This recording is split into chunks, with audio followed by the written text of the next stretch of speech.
Ang kahon ni Pandora. Noong unang panahon, ang magkapatid na sina Prometheus at Epimetheus ay namuhay kasama ng mga Diyos at Diyosang Griego.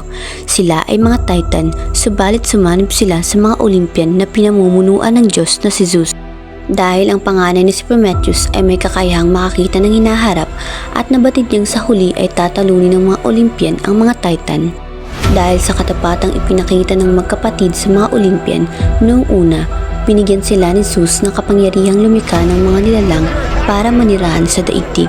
Binigyan din sila ng kapangyarihang mabigyan ng kakayahang maproteksyonan ng mga nilikha nila ang kani-kanilang sarili, subalit limitado lang ito sa mga mauunang malikha. Si Epimetheus ang lumikha ng mga hayop.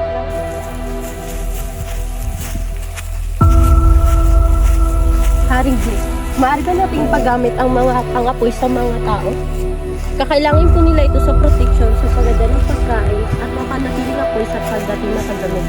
Hindi maaari. Ang kapangyarihang apoy ay para lamang sa mga Diyos at Diyosa.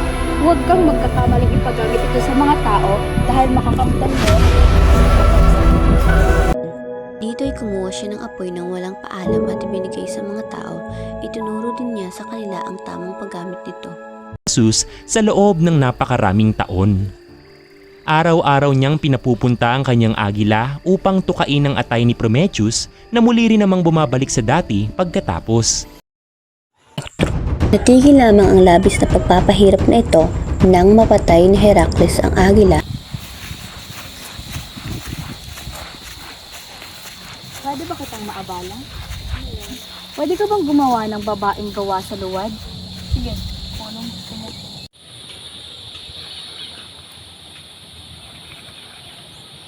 Binibigyan kita ng ginintoang kasipautan na buwan sa pinakamamahal na ginagawa. Bibigyan rin kita ng kagandang. Bibigyan rin kita ng mapaghalinang katauhan at mausisang kaisipan. Hindi naman kita. Agad, inihanda ang kasal ni Epimetheus at Pandora na ikinatuwa ni Zeus dahil nangyayari ang lahat ayon sa kanyang mga plano bilang handog sa kanyang Tanggapin niyo pero wag niyo itong bubuksan.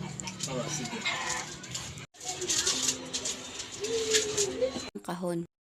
Ipinasok niya ang suri sa susian at agad itong kumasya. Nakaninig siya ng na ibig sabihin ay pwede niyang iangat ang takip nito. Sisilipin ko lang. Nanginginig ang